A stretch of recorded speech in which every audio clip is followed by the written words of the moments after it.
Well, good morning, everyone. We are here in Elgin, Illinois, hanging some wallpaper for an accident in a powder room. So this is the paper we are hanging. There was another flavor on here somewhere.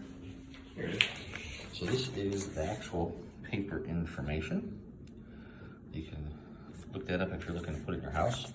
And then these are the instructions that came with it, which is really cool. So this is a pre-pasted wallpaper. Which means you can kind of see it's really shiny versus dull. So there's paste on it. So the instructions have it where you take a pump sprayer with water and you spray it on there.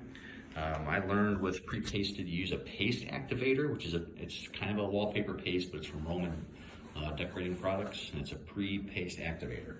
So this is kind of our activator right here. It's pretty watery, and I'm just doing a sample so you can see it. And we're just rolling it like you would. This is gonna be difficult. We're just rolling it like you would just regular wallpaper paste, just to get it on there. This is really excessive because, again, I was doing one hand, but just kind of getting it on there. You'll kind of see, that was the first place I touched it, and you can actually see the glue that's coming up that way. So normally the paste kind of slimes around. The paper will get kind of slimy,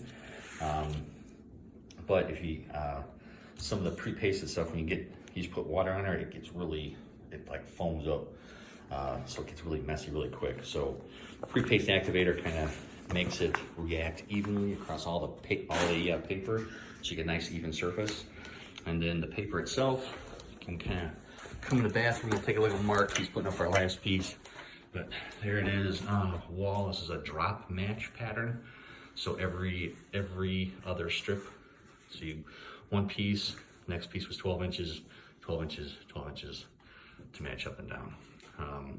Mark had a couple issues because since it's a little thinner paper and the pre-paste on there, it was kind of got like a wet noodle, almost like working with a wet bag that you get at a grocery store.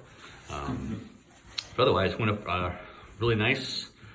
Trims out pretty nice. Make sure you use a good straight edge wallpaper blade or Unis tool to make sure you get a nice clean cut on there and hold that paper right to the edge. When you get the blade and you cut down, you'll be good. So if you have any questions about this paper or other, definitely give us a call. D'Franco Painting and Wallpaper. We're here to help you with the space you're in.